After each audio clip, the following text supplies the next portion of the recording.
नमस्कार। आप सभी का मेरी क्लास में स्वागत है। पिछली कक्षा में हम पढ़ रहे थे कि किस प्रकार से फिनोल का हम निर्माण कर रहे थे।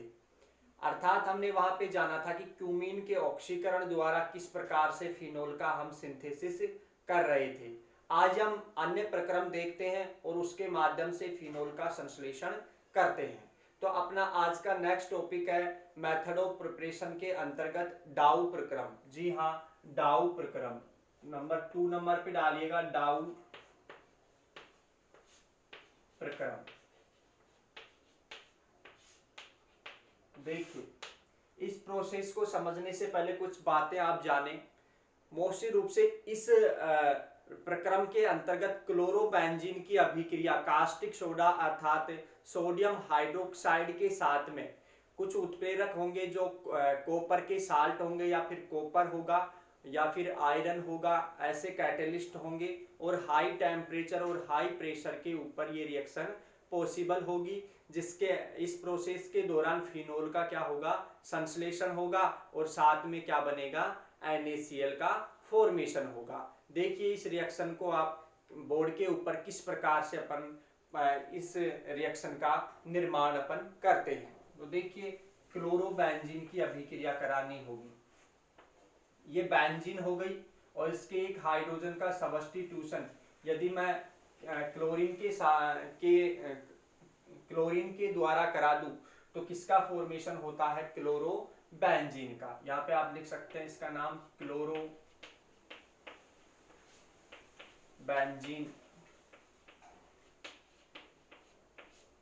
ये किस प्रकार से बना होगा, इसके ऊपर आप सोचिएगा कि ये किस प्रकार से बना होगा। देखिए, यदि मैं क्लोरोनीकरण करवा दूं FeCl3, यहाँ पे कैटलिस्ट की तरह कार्य करता है। क्लोरीन के की उपस्थिति में यदि यहाँ पे मैं बेंजीन रिंग का क्या करवा दूं या बेंजीन का क्या करवा दूं, क्लोरोनीकरण करवा दूं, जिसके माध्यम से किसका निर्माण होगा, यहाँ पे इलेक्ट्रोफिलिक सब्स्टिट्यूशन रिएक्शंस के माध्यम से किसका फॉर्मेशन होता है, क्लोरोबेंजीन का निर्माण होता है। इस क्लोरोबेंजीन की अभिक्रिया यदि मैं किसके साथ कराता हूं, कास्टिक सोडा अर्थात अपन किसके साथ कराते हैं, सोडियम हाइड्रोक्साइड के साथ में कराते हैं। तो इस सोडियम हाइड्रोक्साइड यहाँ पे देखिए आयंस में विभाजित होगा, Na+ में और OH- में। यहाँ पे देखिए क्लोरीन मोर इलेक्ट्रोनेगेटिव एटम है, इसलिए इस पर क्या आएगा भाई, नेगेटिव चार्ज, तो ये इलेक्ट्रॉनों को अपनी ओर लेके जाएगा। तो इस न्यूक्लियोफाइल का क्या कराते हैं, इस कार्बन के ऊपर आक्रमण करा देते हैं, जिसकी वजह से ये Cl- के रूप में बाहर निकल जाता है और वो Cl- Na+ के साथ में मिलकर किसका फॉर्मेशन करेगा, NaCl का, और ये OH समूह इस कार्बन के साथ में जुड़ जाता है। इस रिएक्शन को मैं इस प्रकार से लिख देता हूं, यहाँ पे जुड़ गया OH समूह तथा ये Na+ और ये Cl- मिलकर किसका फॉर्मेशन कर लेंगे, NaCl का। ये प्रोसेस होता है मोस्टली रूप से, लेकिन ये प्रोसेस होता है जो क्या होता है भाई, उच्च ताप और उच्च दाब, यानी कि मोस्टली रूप से 200 atm के आसपास प्रेशर रखा जाता है और लगभग 300 डिग्री के सेंटीग्रेड के आसपास क्या रखा जाता है, टेम्परेचर रखा जाता है। और यहाँ पे जो कैटलिस्ट का यूज किया जाता है या तो कॉपर के साल्ट होंगे या फिर कॉपर या फिर आयरन यहाँ पे होगा, जो एक उत्प्रेरक की तरह कार्य करता है। यहाँ पे इस रिएक्शन को उतारिएगा आप, ये एक प्रोसेस कहलाता है डाउ प्रक्रम। यदि ये रिएक्शन अभी भी नहीं समझ में आई है तो इसको और डीपली अपन समझ सकते हैं। इस रिएक्शन को उतारिएगा और अथवा में डालिएगा और किस प्रकार से समझ सकते हैं।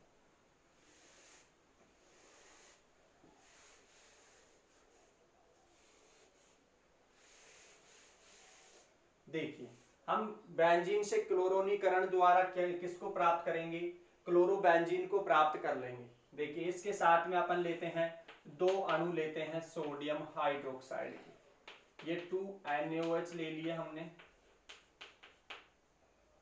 यहां से हम निकाल देंगे एक जल का मॉलिक्यूल, यहां से वाटर का मॉलिक्यूल बाहर निकल गया।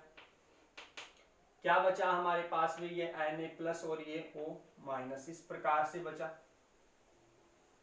अब देखिए, ये Na+ है, यहाँ से ये Cl बाहर जाएगा तो Cl- के रूप में क्या निकल जाएगा, NaCl निकल जाएगा।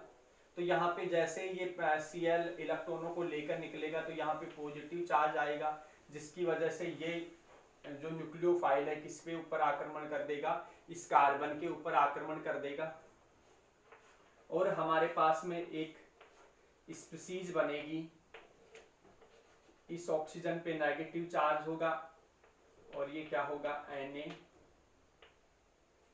यानी कि अपन कह सकते हैं यहाँ पे किसका फॉर्मेशन हो जाएगा, एक साल्ट का फॉर्मेशन हो जाएगा, जिसे अपन क्या बोलते हैं, सोडियम फिनोक्साइड आयन। यहाँ पे ये सोडियम फिनोक्साइड आयन का फॉर्मेशन हो जाएगा, जो रेजोनेंस के माध्यम से स्थायीकृत हो सकता है। इसके बाद में डाइल्यूट HCl ले लेते हैं। डाइल्यूट यहाँ पे HCl का निर्माण, या फिर इसके अंतर्गत HCl डालेंगे इस प्रोसेस में, तो ये H+ और Cl- में टूट जाएगा।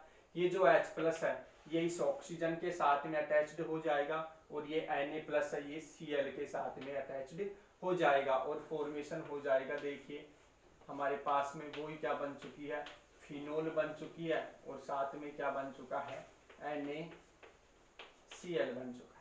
चाहे फिर आप ये प्रोसेस आप यूज कर सकते हो। तो ये प्रोसेस कहलाता है कौन सा, डाउ प्रक्रम या डाउ प्रोसेस। इसको भी उतार लीजिएगा।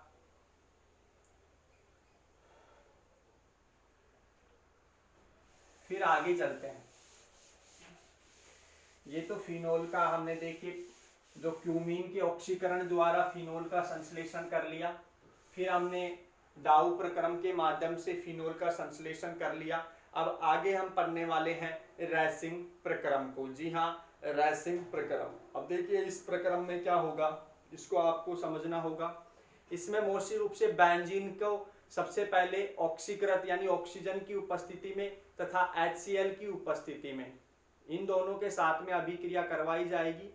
ध्यान से सुनिएगा, बेंजीन के साथ में तथा ऑक्सीजन एवं HCl के साथ अभिक्रिया यहाँ पे कॉपर तथा आयरन उत्प्रेरक के रूप में काम करेंगे, और जिससे फॉर्मेशन होगा क्लोरोबेंजीन का, और उस क्लोरोबेंजीन की अभिक्रिया जल के साथ करवाई जाएगी, और वो जल वहां से HCl के रूप में यहाँ से बाहर हो जाएगा, और फॉर्मेशन हो जाएगा फिनोल का।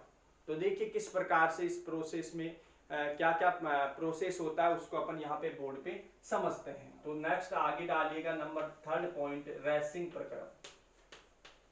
रैसिंग प्रक्रम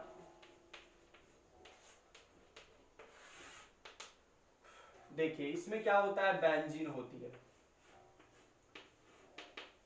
बेंजीन की यहाँ पे ऑक्सीजन की उपस्थिति में यहाँ पे रिएक्शन होगी, तो यहाँ पे मैं हाफ O2 यानी कि एक ऑक्सीजन का मॉलिक्यूल यहाँ पे मैं ले लेता हूँ। अब इसकी अभिक्रिया और किसके साथ में होगी, यहाँ पे HCl के साथ में होगी। HCl होगा यहाँ पे, तथा उपस्थिति होगी किसकी भाई, उपस्थिति होती है यहाँ पे कॉपर की, और आयरन यहाँ पे कैटलिस्ट के रूप में कार्य करेंगे, या फिर अपन इसके साल्ट फॉर्म भी ले सकते हैं, जैसे CuCl2, क्योंकि यहाँ पे +2 ऑक्सीडेशन स्टेट में होगा, और यहाँ पे Fe अपन क्या ले सकते हैं, FeCl3, इसके साल्ट भी ले सकते हैं अपन यहाँ पे कैटलिस्ट के रूप में यहाँ पे ये कार्य करेंगे। तो देखिए यहाँ पे किस प्रकार से फॉर्मेशन होता है। हमें पता है यहाँ पे एक हाइड्रोजन जुड़ा हुआ होगा, यहाँ पे सभी के साथ में एक हाइड्रोजन जुड़ा हुआ होता है। तो देखिए ये हाइड्रोजन और एक ये हाइड्रोजन, ये HCl है जो H+ में और Cl- में विभाजित हो जाएगा।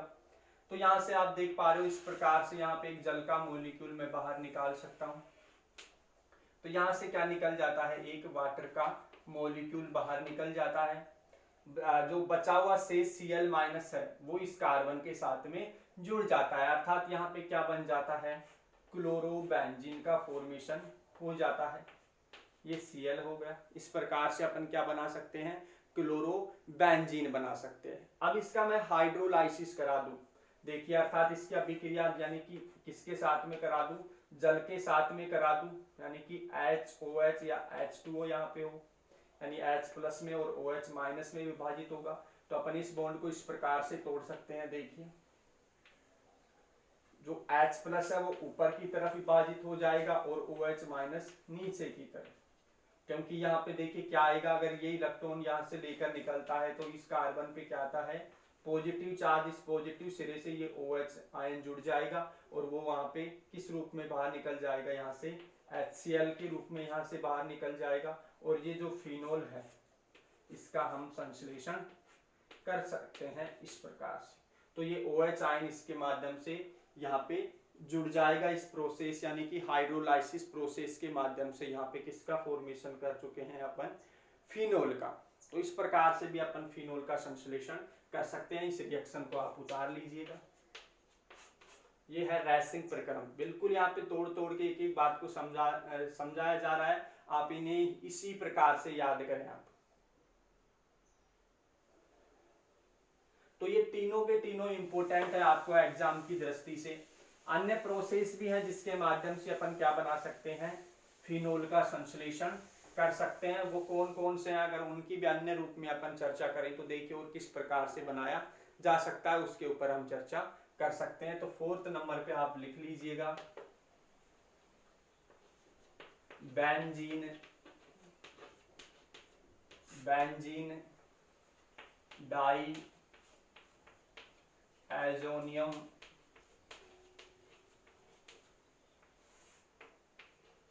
लवणों द्वारा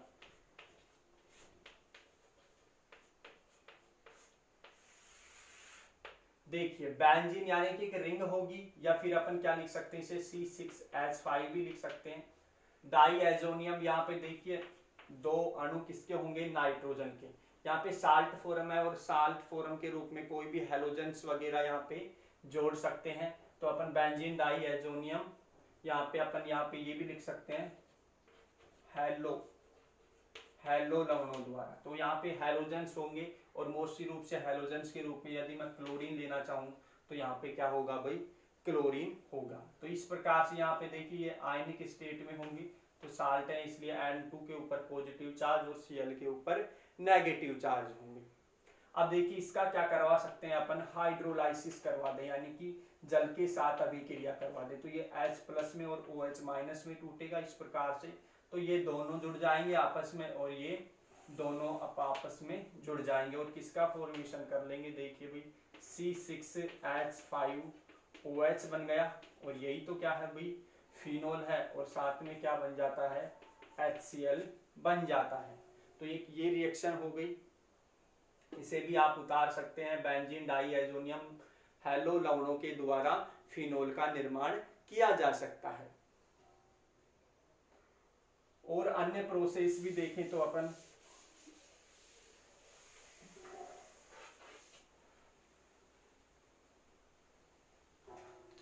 यदि बेंजीन का यदि मैं ऑक्सीकरण करा दूं, देखिए यहाँ पे 5th नंबर पॉइंट लिख लीजिएगा, बेंजीन के ऑक्सीकरण द्वारा। ऑक्सीकरण क्या होता है या ऑक्सीडेशन क्या होता है, ऑक्सीजन का जुड़ना क्या कहलाता है भाई, ऑक्सीकरण कहलाता है मोस्टली रूप से। यदि यहाँ पे बेंजीन की अभिक्रिया या फिर मैं बेंजीन की रिएक्शन यदि ऑक्सीजन के साथ करा देता हूँ और यहाँ पे एक हाफ मॉलिक्यूल्स यदि ऑक्सीजन का लेता हूँ इस प्रकार से, और यहाँ पे कैटलिस्ट के रूप में यूज होता है V2O5 यानी कि वैनेडियम पेंटा ऑक्साइड का, यहाँ पे हम क्या करते हैं कैटलिस्ट के रूप में यूज लेते हैं। यदि यहाँ पे ये किसकी तरह कार्य कर रहा है, यहाँ पे एक उत्प्रेरक की तरह कार्य कर रहा है, यहाँ पे वैनेडियम पेंटा ऑक्साइड। इंपॉर्टेंट है ये रिएक्शन भी देखिए। यहाँ पे देखिए क्या हो सकता है, यदि यहाँ पे हमें पता है कि एक हाइड्रोजन है, यदि ये किससे अटैच्ड हो जाए यानी ऑक्सीजन को यहाँ पे हमें जोड़ना है, इस ऑक्सीजन को यहाँ पे जोड़ देंगे अपन और किसका फॉर्मेशन कर लेंगे, फिनोल हमें प्राप्त होता है इस प्रकार से। तो बेंजीन के ऑक्सीकरण द्वारा किसका फॉर्मेशन कर सकते हैं अपन, फिनोल का फॉर्मेशन कर सकते हैं। आज के लिए इतना ही, बाकी इसके बाद में हम पढ़ने वाले हैं जो भी फिनोल है उसकी केमिकल रिएक्शंस को अपन पढ़ने वाले हैं। तो हमने यहाँ पे कवर कर लिया है कि क्यूमीन के ऑक्सीकरण द्वारा किस प्रकार से फिनोल बनाई जा सकती है, वो बहुत ही इंपॉर्टेंट हो जाती है एग्जाम की दृष्टि से। उसके बाद में डाउ प्रक्रम देखा कि किस प्रकार से डाउ प्रक्रम के अंतर्गत क्लोरोबेंजीन की अभिक्रिया अपन कास्टिक सोडा या फिर किसके साथ में सोडियम हाइड्रोक्साइड के साथ में अभिक्रिया करके वहाँ पे कैटलिस्ट के रूप में अपन कॉपर और आयरन को ले रहे थे। वो रिएक्शन जो थी वो किस रूप में थी, वहाँ पे हाई टेम्परेचर और हाई प्रेशर की उपस्थिति में वो रिएक्शन वहाँ पे थी, जिसकी वजह से किसका फॉर्मेशन हो रहा था, फिनोल का और NaCl का फॉर्मेशन हो रहा था। उसके बाद में हमने देखा रेसिंग प्रक्रम को। रेसिंग प्रक्रम के अंतर्गत हमने बेंजीन की अभिक्रिया ऑक्सीजन तथा HCl के साथ में कैटलिस्ट वहाँ पे कॉपर क्लोराइड या फिर आयरन क्लोराइड को ले रहे थे, जिसके माध्यम से अपन ने क्या बनाया, क्लोरोबेंजीन का फॉर्मेशन किया। और उस क्लोरोबेंजीन की का जल अपघटन कराने के बाद में हमें क्या प्राप्त हो रहा था, वहाँ पे फिनोल प्राप्त हो रहा था और साथ में क्या बन रहा था, HCl बन रहा था। उसके बाद में हमने देखा कि किस प्रकार से बेंजीन डाइएजोनियम क्लोराइड द्वारा उनका जल अपघटन कराने के बाद हमें किस प्रकार से फिनोल प्राप्त हो रही थी, साथ में नाइट्रोजन गैस बन रही थी और साथ में क्या बन रहा था, HCl बन रहा था। उसके बाद में हमने ये रिएक्शन की, बेंजीन का ऑक्सीकरण किया और बेंजीन के ऑक्सीकरण द्वारा भी हमें जो उत्प्रेरक है वो वेनेडियम पेंटाऑक्साइड के माध्यम से किसका फॉर्मेशन किया है, फिनोल का फॉर्मेशन किया है। आज के लिए इतना ही, धन्यवाद।